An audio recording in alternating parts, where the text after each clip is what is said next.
মা জল, জুনি তাড়াতাড়ি একটু জল নিয়ে আয়। জল আনো, প্লিজ জল আনো। প্রিয়া প্রিয়া একটু চাদরটা এনে দে না। মা ভর্তি ভাই, আরে ওরা কোথায় গেল? আরে কোথায় জলটা কোথায়? কি হলো নাকি? ডাক্তার কোথায়? ডাক্তার আসছে এখানে এখনো? ফোন করেছি, উনি প্রায় এসেই গেছেন, আসছেন। আরে আর কতক্ষণ? কি এই তো জলে ছিল। মা, ও মা, এই তো ওই তো মা, মা শুনতে পাচ্ছ? মা, মা, মা, ভর্তি ভাই, না, না, না, মা, মা, কিছু হয়নি, আমরা আছি। শোন না, কিচ্ছু হয়নি, কিচ্ছু হয়নি, কিচ্ছু হয়নি। এত বড় একটা ঘটনা ঘটেছে, নিশ্চয়ই ট্রমা থেকে করছে। কিচ্ছু হয়নি, কিচ্ছু হয়নি, কাম ডাউন, কিচ্ছু হয়নি, কিচ্ছু হবে না। মা, মা, কিচ্ছু হয়নি মা, দেখো আমরা সবাই আছি তো, আমি আছি তো মা, কিচ্ছু এরকম করছে কেন গো? শুনেছি মাথায় আঘাত লাগলে নাকি আবার সব মনে পড়ে যায়। ফেলে আসা স্মৃতি সব মনে পড়ে যাবে না তো সঞ্চিতার? তবে কি সঞ্চিতার সব মনে পড়ে যাবে কুয়োয় পড়ে গিয়ে? মাথায় চোট পেয়েছে কিনা কে জানে। না না, আমাকে চলে গেলে হবে না, সকলের সঙ্গে মিলে থাকতে হবে, জানতে হবে ওর কি অবস্থা। সবাই আছি তো। হ্যাঁ ডাক্তারবাবু এসে গেছেন? হ্যাঁ হ্যাঁ হ্যাঁ, এই তো আসছে। একটা চেন গেছে।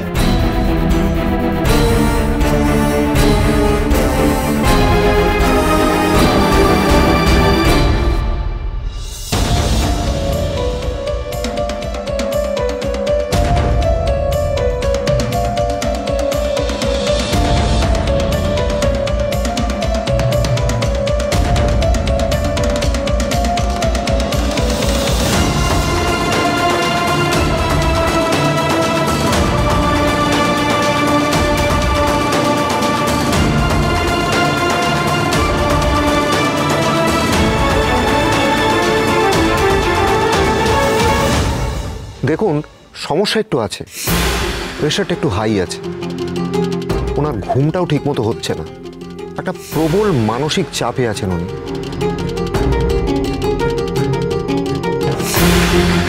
বোধহয় কোনো শক থেকে একটা ট্রমা তৈরি হয়েছে। আমি ওনাকে একটা ইঞ্জেকশন দেব, এটা স্ট্রং সিডেটিভ। এতে হয়তো উনি একটু বেশিক্ষণ ঘুমাবেন, কিন্তু এতে ওনার নার্ভগুলো একটু রেস্ট পাবে।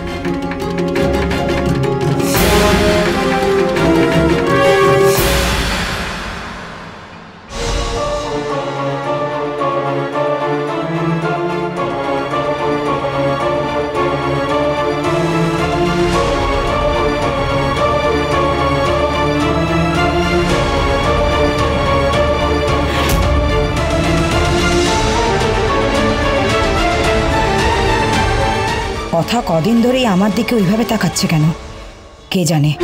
কি এত সন্দেহ করছে ও? কোনো প্রমাণ পেয়ে গেছে নাকি? এই ওষুধগুলো রাতে খাবারের আগে, আর এটা সকালে খালি পেটে। আর ওনাকে কিন্তু একটু স্পেশাল কেয়ারে রাখতে হবে।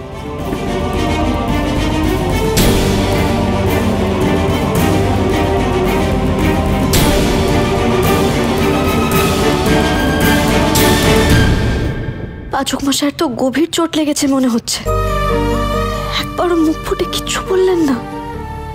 এতটা কষ্ট দাঁতে দাঁত চিপে সহ্য করে নিলেন উনি। চলুন ডাক্তারবাবু, আপনাকে এগিয়ে দিচ্ছি আমি। তুই থাক একটু এখানে।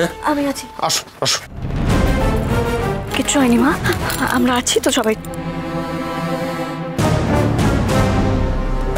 যাক, একটা দিকে নিশ্চিত যে এখনো ওর কিছু মনে পড়েনি।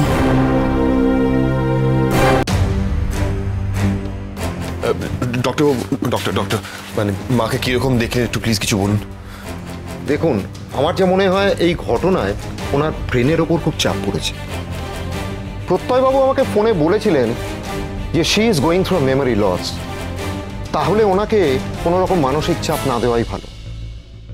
পুরনো কোনো কিছু মনে করাটাই কিন্তু মানসিক চাপ। আমরা না জেনে বুঝে অনেক সময় সেরকম মানসিক চাপ দিয়ে থাকি, কিন্তু সেটা ওনাকে না দেওয়াটাই ভালো। ওনার এখন কমপ্লিট বেড রেস্ট দরকার। ওনার যা মনে হয় উনি তাই করুন, শুধু ওনাকে একটু আলাদা রাখবেন। আর যেচে পড়ে কোনোভাবে ওনাকে কোনো মানসিক চাপ দেবেন না। তাতে করে কিনা উনি মানসিক যন্ত্রণায় ভোগেন। পরে ওনার একটা প্রপার ট্রিটমেন্ট করিয়ে নেবেন, আর উনি এখন রেস্টে থাকুন। বেশ, ঠিক আছে। আসুন আসুন ডাক্তার। Thank you. এই দেখ, আরে তুই এত দুশ্চিন্তা করিস না, ডাক্তারও তো বললেন চিন্তা করার কিছু নেই। আর তাছাড়া তুই ভেবে দেখ, বড় বৌদি তো এই বাড়িতেই থাকবে, আমাদের সবার সাথে থাকবে। আমি তোকে বলছি, তুই দেখবি আমাদের সবার চেষ্টায় বড় বৌদি ঠিক স্মৃতি ফিরে পাবে। একদম চিন্তা করিস না। কিন্তু তোকে স্ট্রং থাকতে হবে ব্রো।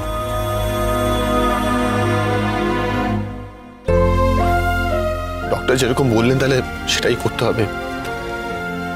মাকে বেড রেস্টে রাখতে হবে, আর বাড়ির কোনো কিছুতে মাকে ইনভলভ করা যাবে না এখন। মেজমা যাতে মায়ের উপর কোনো রকম মানসিক চাপ সৃষ্টি না করে সেদিকে খেয়াল রাখতে হবে। আচ্ছা শোন না, আমি কি ভাবছিলাম, জিম্মা এখন রেস্ট নিক, একটু বেটার ফিল করুক, তারপর না হয় আমরা সবাই মিলে জিম্মাকে বাইরে নিয়ে যাবো। হ্যাঁ, বেস্ট ট্রিটমেন্টের জন্য বেস্ট ডক্টরসদের সঙ্গে কনসাল্ট করবো আমরা। একদমই তাই। Yeah you right. একটু এই ওষুধগুলো নিয়ে আয় না প্লিজ, আমি ভেতরে আছি। চ, আমি যাচ্ছি। চ।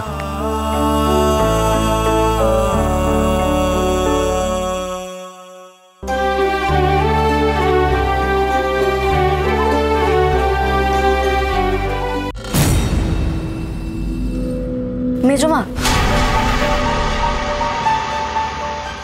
বলছি যে তুমি কি কোনোভাবে জানতে মা বাগানের দিকটায় গেছে? দেখো কথা, ও যদি সত্যি সঞ্চিতা হতো তাহলে ও কোথায় যাচ্ছে, কি করছে, আমি না এই সবটা খেয়াল রাখতাম। কিন্তু ও তো সঞ্চিতা নয়, ছায়া, তাই আমি লিস্ট ইন্টারেস্টেড। আর আমি না একটা জিনিস বুঝতে পারছি না, তুমি কি মনে রাখতে পারো না আমি যে বারবার তোমাকে বলি যে আমাকে কেন এত প্রশ্ন করছো? মানে ছায়ার যা যা ক্ষতি হচ্ছে সব যেন আমার জন্য হচ্ছে। না না মেজমা, তুমি ভুল বুঝছো আমাকে। আমার মাথায় প্রশ্নটা এলো তাই আমি। ব্যাস ব্যাস, আর কোনো প্রশ্ন জিজ্ঞেস করো না আমাকে, কেমন? কিন্তু আরেকটা প্রশ্ন করতেই হচ্ছে মেজমা। মেজমা, তুমি কি মায়ের আসল পরিচয় জানতে কোনোভাবে সেবাগঞ্জে গিয়েছিলে?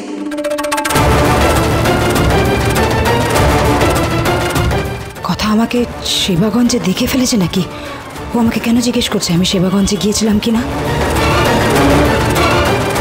না, আমি তোমার ছায়ার পরিচয় জানতে সেবাগঞ্জে যাইনি। শোনো কথা, তোমাকে আগেও বলেছি আর এখনো বলছি, আমি ওই মহিলার ব্যাপারে লিস্ট ইন্টারেস্টেড। আমার শুধু একটাই চিন্তার বিষয় যে ওই মহিলা অগ্নির মা নয়, আর তুমি প্রত্যেক দিন অগ্নিকে চিট করছো, সেটা নিয়ে আমি বেশি চিন্তিত। আর একটা কথা তোমাকে বলে রাখি, ভবিষ্যতে তোমার মাথায় যদি কোনো প্রশ্ন আসে তাহলে সেটা মাথায় রেখো, আমাকে জিজ্ঞেস করতে এসো না। চললাম। মেজমা মিথ্যে কথা কেন বলছে? আমি তো ভুল দেখিনি।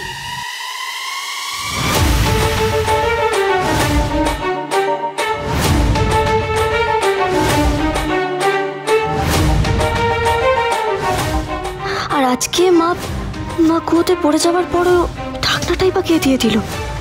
কে চায় না যে মা এই বাড়িতে থাকুক?